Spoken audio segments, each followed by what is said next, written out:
Hi and welcome back to Automotive Solutions.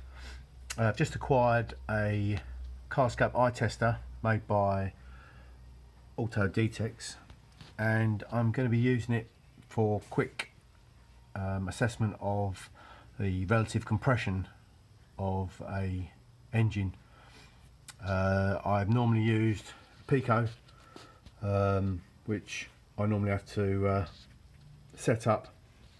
Doesn't take forever, but it takes a few minutes, and it's on a desktop PC in my garage.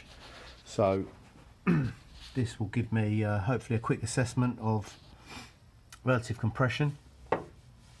Some of the diesels and even some of the petrols are tricky to use a manual gauge on. Quite a bit of dismantling on some of them, so this is what I'm going to be using. Do a quick check now. On this is a Vauxhall 1.7 diesel. It's not common rail. So this is the home screen. We're going to do compression test. We're just going to use the battery voltage, so the two wires just go to positive, negative on the battery. And going to use it unsynced. There is a facility to sync it at the top. 4 cylinders. If I can focus. Move it down to the start button. It's going to ask me to crank the engine.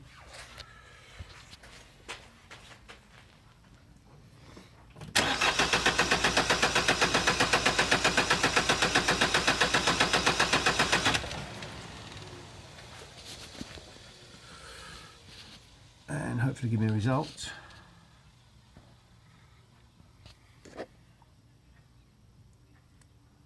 So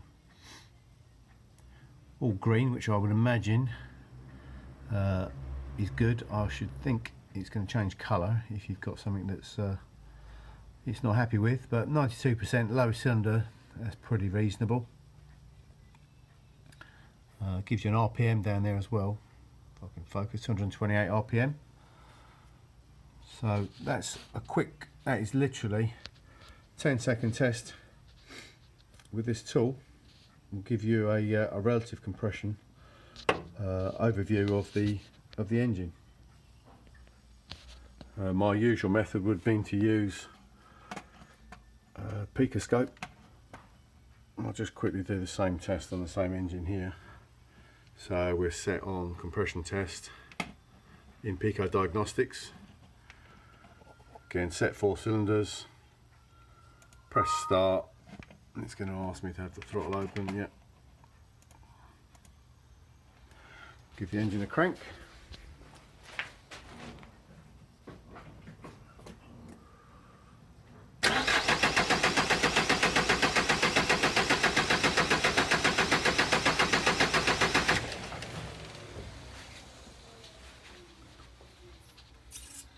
And Pico is saying only a 2% drop on the worst cylinder.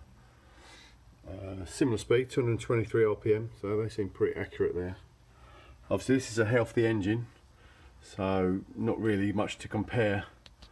I'll keep using this tool until I find a vehicle with an engine that's got an issue, and then I can have a more accurate diagnosis of what the comparison is directly between the two tools. But for a quick check, it certainly seems a useful bit of kit.